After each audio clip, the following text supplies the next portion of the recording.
Otang sana lochinim deydi. Onang esa botirib xalqim suyib atagan go'shin xorim. Shohligimni sultoni, xursandchiligim davomchisi. Bir zamonlar ertaklardan dostonlarga o'tgan qasidang biz el ichida kezib yurgan rizq nasibang.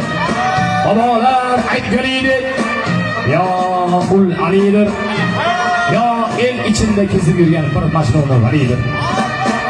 Bobo dehqon oq oltindan olgan nahrmon, san o'zing sanki qurib boring chalib karnaging chorlab boraman. Ne asrlar aslidasi borbo o'zingsan, san'atlar ichida sarvori o'zingsan. Borbo asrga bida arz